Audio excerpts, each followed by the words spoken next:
Hello, কে বলছেন? আমি প্রিয়ম বলছি। হ্যাঁ বলো। দিদির সাথে কথা বলা যাবে? কেন, কি হয়েছে? সেটা আমি দিদিকেই বলবো। আগে আমাকে বলতে হবে। তোমাদের পরিবারের সঙ্গে যোগাযোগ রাখার কোনো ইচ্ছে আমার নেই। জামাইবাবু, ফোন কেন করেছো বলো? জামাইবাবু, আপনি বড্ড রুক্ষ স্বরে কথা বলছেন। তাছাড়া আমার কিছু করার নেই। আমার কান পচে গেছে সংকল্প সংকল্প শুনে শুনে। বলো, এবার বলো তুমি কি চাইছো? আমি দিদির সাথে কথা বলতে চাইছি। কি বিষয় বলবে তো? দিদি মানে দিদি একটা শাড়ি। বলো, কি শাড়ির কথা বলতে চাইছো তুমি?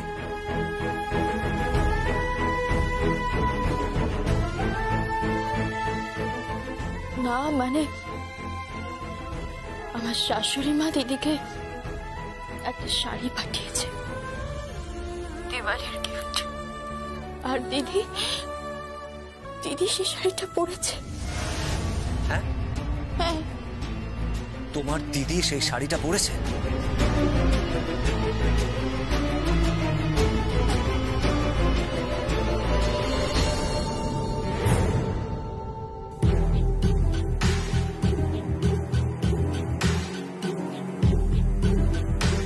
গিফটটা অ্যাকচুয়ালি আমি নয়, সংকল্প দিয়েছে।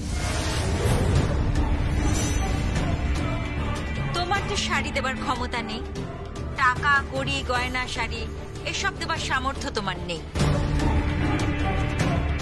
তাই সংকল্প বলল একটা শাড়ি পাঠিয়ে দিই। খুব ভালোবাসে তো।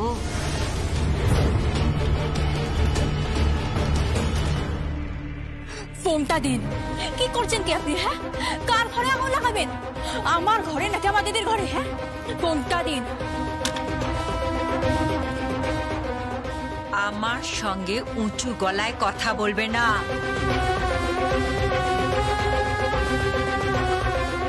উঁচু গলা আমি পছন্দ করি না।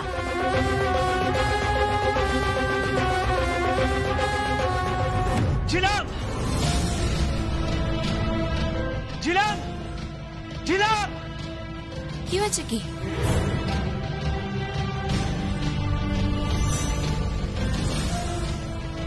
ও, নতুন শাড়ি পরে আছো?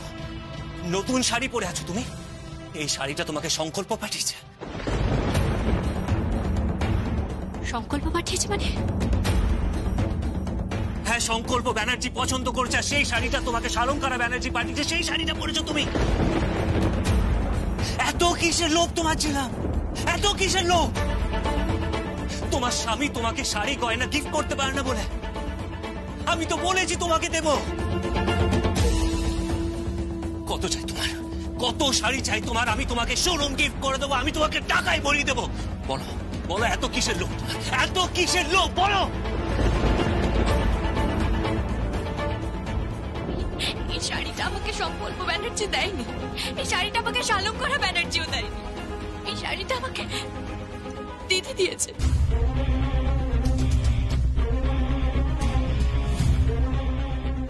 দিদি দিয়েছে? আমি? কি বলছো তুমি ছিলাম? কি মিথ্যে কথা বলো তুমি? আচ্ছা, আমি এত দামি শাড়ি কোথা থেকে পাবো? এর দাম তো 8-10 হাজার টাকা হবে, হয়তো এর থেকে বেশিও হতে পারে। কি মিথ্যেবাদী তুমি, কি মিথ্যক ছিলাম। কি বলছো তুমি দিদি? হ্যাঁ, আমি তো ঠিকই বলছি ছিলাম। শোনো, তোর পুরো তো ভয়ঙ্কর রে। ঝোলেও আছে আবার অম্বলেও আছে। একদিকে বরের থেকে মোটা নেকলেস নিচ্ছে, আবার আরেকদিকে যে ভালোবাসে তার থেকে শাড়িও নিচ্ছে।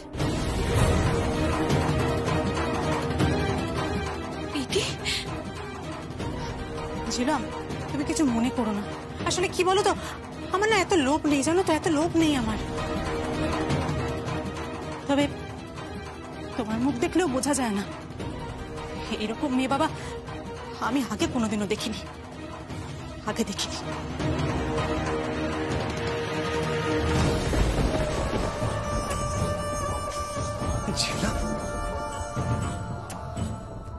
আমাকে বিশ্বাস করো, আমি করি, বিশ্বাস ছাড়ো আমাকে, ছাড়ো আমাকে, ছাড়ো আমাকে। শাড়ি, কত শাড়ি চাই তোমার? আমি তোমার জন্য শাড়ি এনে দেবো, আমি এনে দেবো তোমাকে। নেদু, নেদু, টগর, আরে কোথায় গেলি রে? কি হয়েছে কি? এই তো প্রিয়, বলছি ওপরে তোমার ড্যাডার শরীরটা খুব খারাপ হয়েছে, হ্যাঁ হঠাৎ করে। আর এই দেখো না, হার্টের ওষুধটা ফুরিয়ে গেছে, এখন এক্ষুনি নিয়ে আসতে হবে। কি যে করি বুঝতে পারছি না। কিন্তু বাড়ির সবাই কোথায়? আরে বাড়ির সবাই তো এখন ওই দিওয়ালি অর্গানাইজ করতে বেরিয়ে গেছে। প্রিয়ম বলছে একটা হেল্প করবে, তুমি একটু ওষুধটা গিয়ে নিয়ে আসবে। আমি? হ্যাঁ হ্যাঁ, না না তুমি কোনো চিন্তা করো না, তুমি আমাদের বাড়ি থেকে বেরিয়ে না জাস্ট বাঁ দিকে যাবে, গিয়ে কাউকে জিজ্ঞেস করবে, যে কাউকে রাস্তায় জিজ্ঞেস করবে ওষুধের দোকান দেখিয়ে দেবে। আসলে ড্যাডার শরীরটা এক্ষুনি খারাপ হয়ে গেছে তো। দাঁড়াও, তুমি এটা ধরো, এখানে ওষুধের নাম লেখা আছে, আর এই যে টাকাটা ধরো, প্লিজ একটু নিয়ে এসো না। আমি ওপরে যাচ্ছি, হ্যাঁ ড্যাডা একা তো, ওনার সাথে থাকি, যদি এমার্জেন্সি কিছু হয় আমাকে হসপিটালে নিয়ে যেতে হবে। দেখো এখন দাঁড়িয়ে আছো কেন, হাঁ করে, তুমি যাও না প্লিজ। আমি করে যাচ্ছি।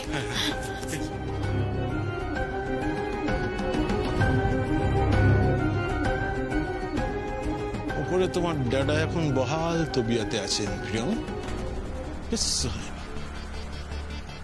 শহরটা খুব অদ্ভুত জায়গা, খুব খারাপ জায়গা একটা। কত লোক, কত মানুষ, কত মানুষের মহামিছিল, এর মধ্যে কে কখন কোথায় কিভাবে হারিয়ে যায় কেউ বলতে পারে না।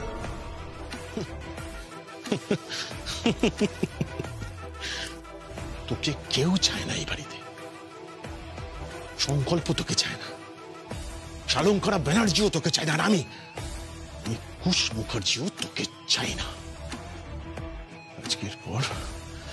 আজকের পর প্রিয়ম এই বাড়িতে ফিরবি না তুই।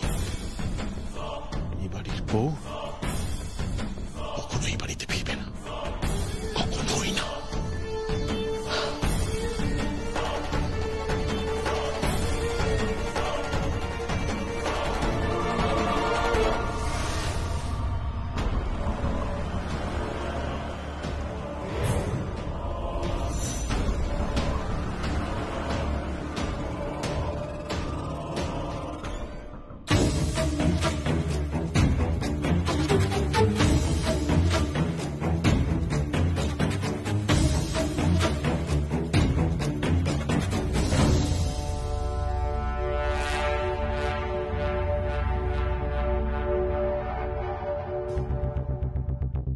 দাদা, এখানে ওষুধের দোকান কোথায় আছে? এই তো আগে গিয়ে বাঁদিকে। আপনি ওষুধের দোকান চেনেন না? না। আসুন আমার সঙ্গে।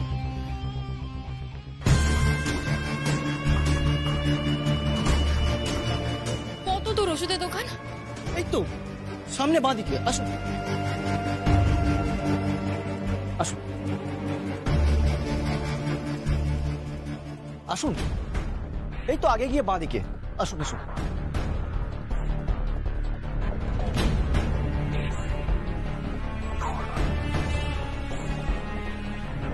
আসুন, এই চলে এলাম কাছে, আসুন।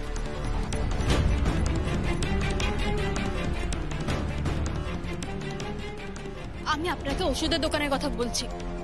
আমার ড্যাডার খুব শরীর খারাপ, মানে আমার দাদা শ্বশুর, এক্ষুনি ওষুধের প্রয়োজন, তার হার্টের প্রবলেম, কিন্তু ওষুধটা আমার। ওষুধ কাজে লাগবে না ম্যাডাম, আইসিইউ কেস কিংবা ভেন্টিলেশন দুটোর মধ্যে তো একটা লাগবেই।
চারিদিকে ছড়িয়ে পড়েছে। রান্নাঘরে গিয়ে শুধু দেশলাই জ্বালাবে, ব্যাস। এই বাড়ির বউ ছবি। কাল থেকে ভালো ফুলের মালা জড়াতে হবে। বড়লোকের বাড়ির বউ ছিল না, আশা পূরণ হলো না ওর।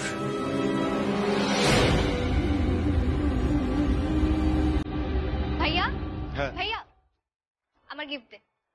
এই না না, আমি কোনো গিফট দিতে পারবো না। কি দিতে পারবি না? দিতেই হবে ভাইয়া, প্লিজ। এবার কিন্তু আমার একটা ব্রেসলেট লাগবে। ব্রেসলেট? না, আমি কোনো গিফট দিতে পারবো না। আগে রান্না বান্না কর, তারপর গিফট দেবো। রান্না বান্না কিছু করবে না, গিফট দেবো। হ্যাঁ, কি মনে করেছিস আমি রান্না বান্না করতে পারবো না? ওসব রান্না করা কোনো ব্যাপারই না। চল আমি দেখিয়ে দিচ্ছি, চল। কি বলছো? রান্না কি বলছো? তুই রান্না করবি? কি করে রান্না করবি? তুই তো ওভেনই চালাতে পারিস না। তাই চল চল চল চল চল চল চল চল। রান্না করতে তো জানিস না, দাঁড়ান তোকে রান্নাটা শেখাচ্ছি। আগে ওভেন জ্বালানোটা শেখাচ্ছি। দেখ ওভেন কি করে চালাতে হয়। দেখা। এই গ্যাস জ্বালালি, লাইটারটা কোথায়? দেশলাই। দেশ।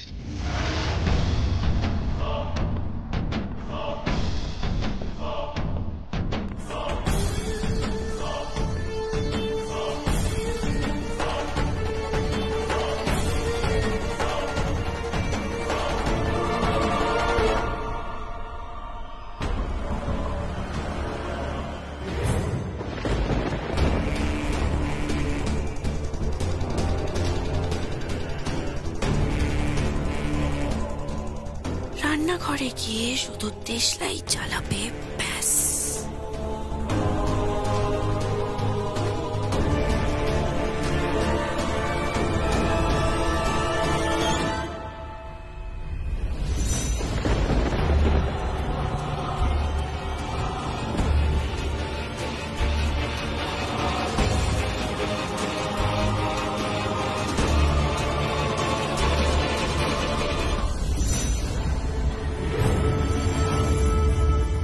রান্নাঘরে গিয়ে শুধু দেশলাই জ্বালাবে, ব্যাস। এই বাড়ির বউ ছবি।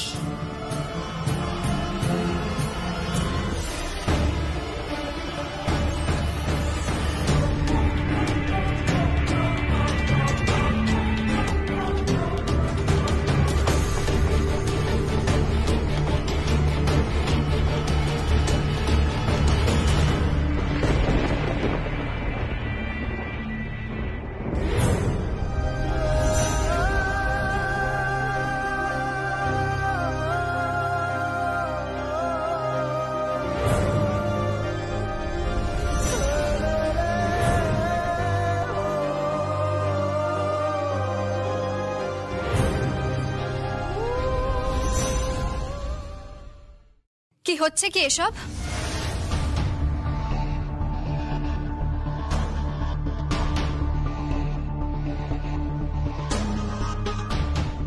হ্যাঁ প্রিয়ম, এসব কি হলো? মানে কি করছো? গ্যাসের পাইপ খোলা, দেশলাই জ্বালালে আগুন চলে যেত।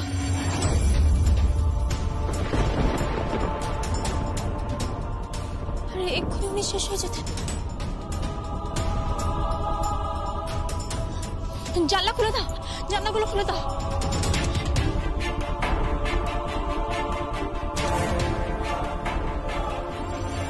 হ্যাঁ তাই তো, গ্যাসেরই তো গন্ধ বেরোচ্ছে। তুমি কি করে জানলে গ্যাসের পাইপ খোলা ছিল?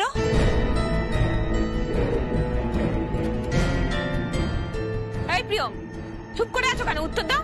তুমি কি করে জানলে গ্যাসের পাইপ খোলা ছিল? কি করে জানলে তুমি? ওপরে একজন বলছিল যে গ্যাসের পাইপ খোলা।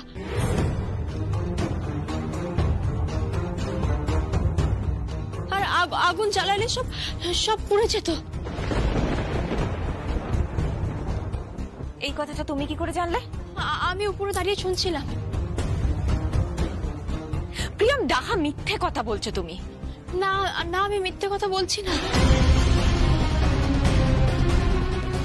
হ্যাঁ মিথ্যে বলছো তুমি। না, আমি মিথ্যে কথা বলছি না। ওপরে একজন বলছিল। কে বলছিল? জানি না, আমি তন্ন তন্ন করে খুঁজেছি। আমি তিনি বলছিলেন যে আমি কাছে রান্না করতে যাবো, আমার গায়ে আগুন লেগে যাবে আর আমি মরে যাবো।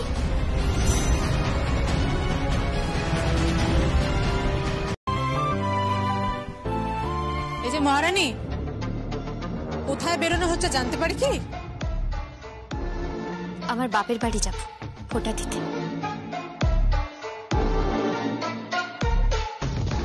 তোমার বর তোমাকে বলেছিল না যে তুমি তোমার বাপের বাড়ির সাথে কোনো সম্পর্ক রাখবে না? আর তোমার বাবা যেন কি একটা বলেছিল? হ্যাঁ, মনে পড়েছে। তোমরা ওনাদের কাছে মৃত আর ওনারা তোমার কাছে মৃত। ও যদি মারা যায়, কিংবা এই অকাল কুষ্মান্ডটা মারা যায়,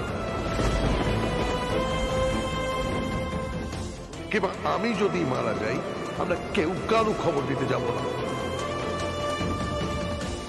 কেউ কারু ছায়া একে অন্যকে দেখাবো না। তাহলে ছিলাম নিজের লাজ লজ্জার মাথা খেয়ে কেন যাচ্ছ? নিজের বাপের বাড়ি কেন যাচ্ছ? তোমার কি চামড়া নেই গায়ে? বুঝতে পেরেছি, বুঝতে পেরেছি।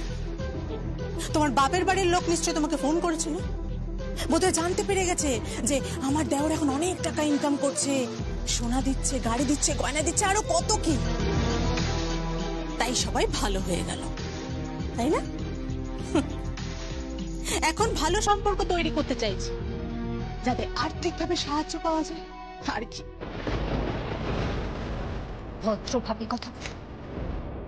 আমি আগের দিনই প্রমাণ পেয়েছি আপনি একজন মিথ্যেবাদী, আর আজকে আপনার যা স্বভাবের পরিচয় পাচ্ছি তাতে তো একদম চুপ। এই টনে আমার সাথে কথা বলবে না তুমি। আপনিও আমার সাথে এভাবে কথা বলবেন না। আমার বাবা একজন সরকারি কর্মচারী, পরিবারকে চালানোর মতো যথেষ্ট টাকা উনি উপার্জন করেন, আর রিটায়ারমেন্টের পর উনি পেনশন পাবেন। তাই তার জামাই কত টাকা উপার্জন করছে তা নিয়ে ওনার কোনো মাথা ব্যথা নেই। বাবা, বাবার নামে খুব গাল ভরে প্রশংসা করছো তো?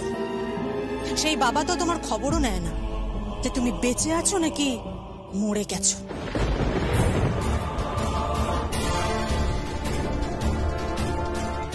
বলি, আজকে যে ফোঁটা দিতে যাচ্ছ, ঢুকতে দেবে বাড়িতে? ভাইয়ের ফোঁটা, আমার দাদাকে ফোঁটা দেব, তাই আশা করি বাবা আমাকে ঢুকতে দেবে। তুনো জানে?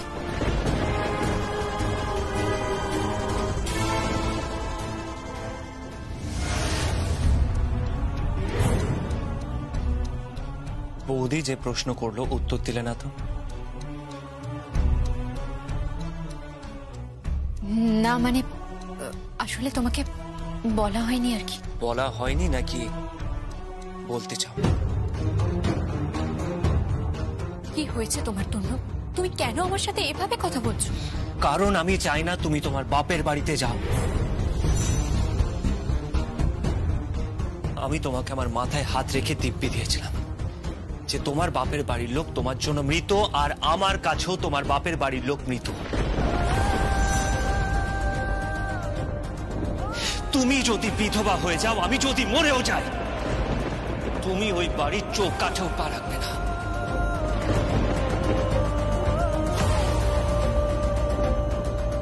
তনু, আজকে ভাইফোঁটা। তুমি যাবে না, তুমি ওই বাড়িতে যাবে না। প্লিজ তনু, আমাকে যেতে দাও, দাদা অপেক্ষা করে থাকবে। তুমি যাবে না, আমি বললাম তো। বাবা, তুমি তো বেশ অবাধ্য মেয়ে। এখন নিজের বরের কথাটাও শুনছো না?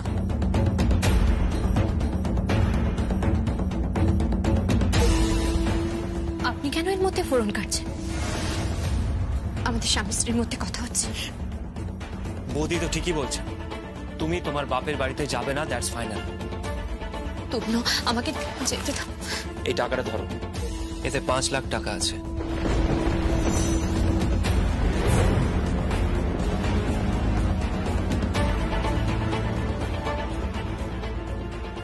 আজকে একটা জমি বুক করেছি, ভাবছি ওখানে একটা দোকান বানাবো, শাড়ির দোকান। তোমার বাবার আরেক জামাই সংকল্প ব্যানার্জির মতো। তুমি কিন্তু প্রতিশোধে উন্মত্ত হয়ে উঠেছ। তুমি কথায় কথায় আমাকে খোঁটা দিচ্ছ।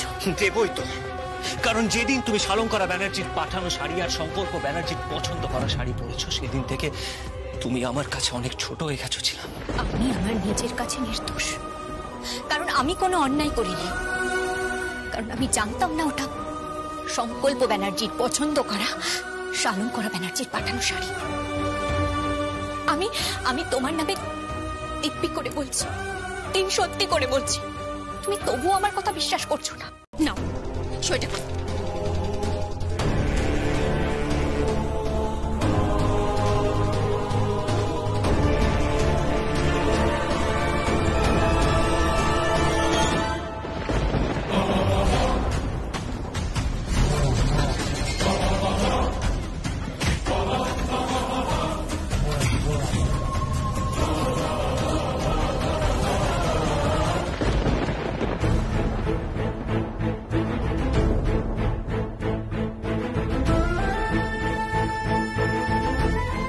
সই করব না।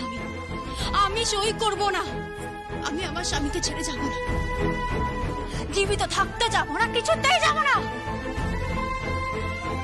যেতে তো তোমাকে হবেই, যেতে তোমাকে হবেই প্রিয়। কেন কেন যেতে হবে? কারণ সংকল্পটা আমরা অন্যত্র বিয়ে দেব। কি বলছেন?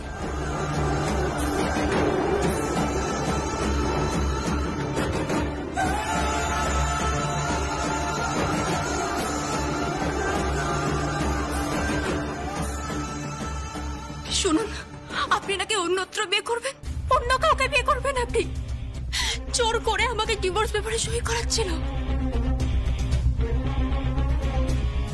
কি ডিভোর্স পেপারে সাইন করানো হচ্ছে? কেন? আপনি কিছু জানেন না? না।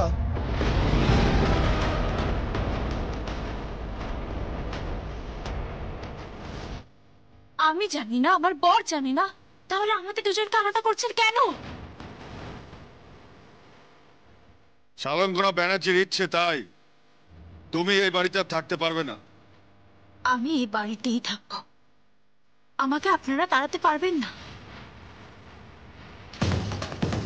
যদি তোমাকে তাড়াতে না পারি, তাহলে এমন পরিস্থিতি তৈরি করব যে তুমি নিজে এ বাড়ি ছেড়ে চলে যাবে,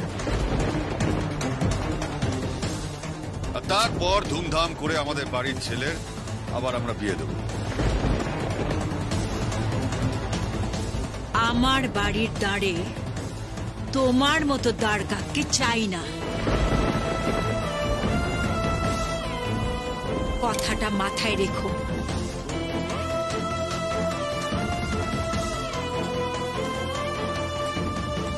মা, মা আমার কথা শুনুন, আমার কথা শুনুন মা, আমার কথা শুনুন। শুনবে না, এবাড়ির কেউ তোমার কোনো কথা শুনবে না। আর বেড়েছিলে না তুমি আমার সাথে, কুশ মুখার্জির সাথে ঝামেলা করতে গিয়েছিলে।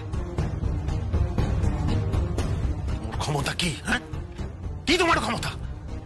এমন পরিস্থিতি তৈরি করব তুমি এই বাড়িতে আর থাকতে পারবে না। যা, টাকাটাও গেল, বরটাও গেল। তাও যদি 20-50 লাখ টাকা সাইন করিয়ে নিতে একটু লাভে থাকতে পারতে, এই আর কি। সব গেল।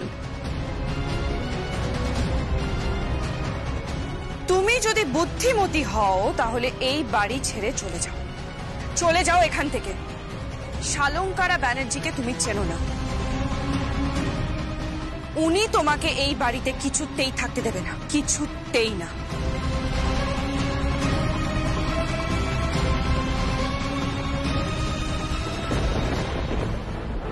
না, কাঁদবো না আমি, চোখের জল আমি ফেলবো না। নিজের অধিকার আমি নিজে বুঝে নেব। হাজার বাধা আসবে, হাজার বিপত্তি আসবে, আমি জানি, কিন্তু আমার অধিকার আমি ছাড়বো না। আমি ওর স্ত্রী, আমি ওর জীবন সাথী, পূর্ণ অধিকার আছে ওর উপর,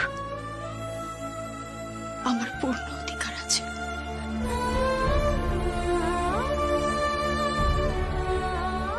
আমি আপনাকে বারবার বলেছি ভালোবাসি, আমি আপনাকে ভালোবাসি। দয়া করে ছেড়ে যাবেন না, দয়া করুন আমাকে, দয়া করুন, দয়া করুন।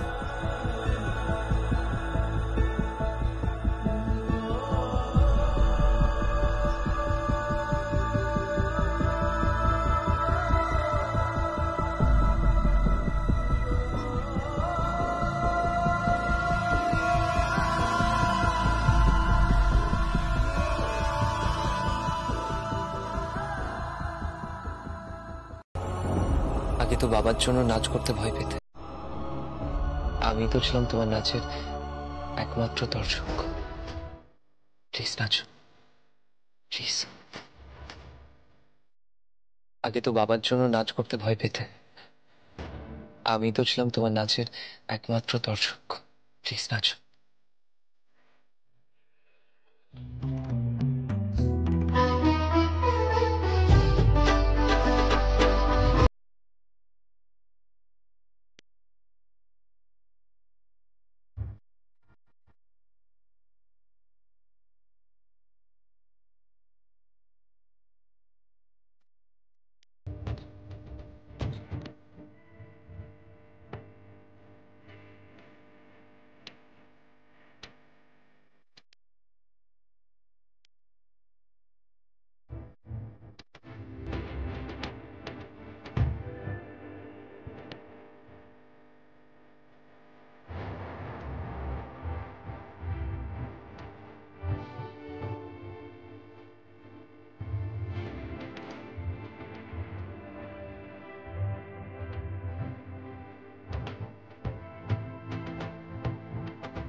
অসাধারণ ছিল, অসাধারণ। এই না হলে ছিলাম যাকে আমি ভালোবাসি। তুমি নাচবে, গাইবে, হাসবে সব সময়। আমি চাই তুমি সব সময় খুশি থাকো, সব সময়। আর আমি তোমাকে খুব সুখী দেখতে চাই, খুব সুখী। I love you, I love you ছিলাম। I love you too. ভালো পাশাচ্ছি আমি। তন্য এখন ভালোই উপার্জন করছে, এর মধ্যে যদি বউয়ের সাথে মিলমিশ হয়ে যায় তাহলে তো আমার কপালে কিছুই জুটবে না। সব তো ওর এই বউয়ের ভাগে চলে যাবে। না না, এটা কিছুতে হতে পারে না। আমি এই দুজনের মাঝে এমন ভাবে ঝগড়াটাকে জিয়ে রাখবো যাতে টাকা পয়সা সোনা গয়না আমার ভাগেও এসে পড়ে। দুজনকে এমন ভাবে আলাদা করব যাতে কোনোদিনও মিলতেই না পারে।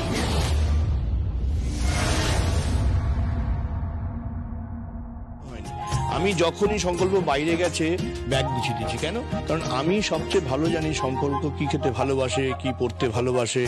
আর সবচেয়ে বড় কথা, প্রত্যেকবার যখন যায় লাগেজটা তো আমি গুছিয়ে দিই, এইবারও দিতে হবে, তাই দেরি না করে যাই। হ্যাঁ,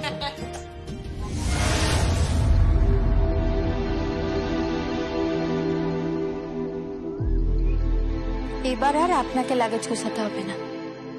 আপনি যদি লাগেজ গোছান তাহলে ছেলের বিয়ে দিলেন কেন, আর বাড়িতে বই বা আছে কেন? সেটাই তো আমার প্রশ্ন। তা বই বা কেন আছে, আর একবারই কেন এইসব কাজগুলো তুমি করতে যাও বলো তো? জানো না বরাবর সংকল্প লাগেজ বর্দা গুছিয়েছে? না না, ও অধিকার দেখাচ্ছে, বউয়ের অধিকার বোঝাতে হবে না ওকে কতটা অধিকার ওর। বাবা মার ওপরে আবার কেউ যায় নাকি? হয় নাকি বাবা মার ওপরে কেউ? আরে বাবা, যার কাজ যে করে আসছে তাকেই করতে দে না। একবার এই কাজ করে কি দরকার? দু একদিন একটা লাগেজ গুছিয়ে করবে কি? করবে কি? গোছানোই তো আমার কাজ। গোছাও গোছাও, আজ লাগেজ গোছাচ্ছ গোছাও, কিন্তু সংসার গোছানোর প্ল্যান করো না। এই সংসার গোছানো এত সহজ নয়। হ্যাঁ, সে তো বুঝতেই পারছি। এই সংসারে অনেক আগাছা জমে আছে।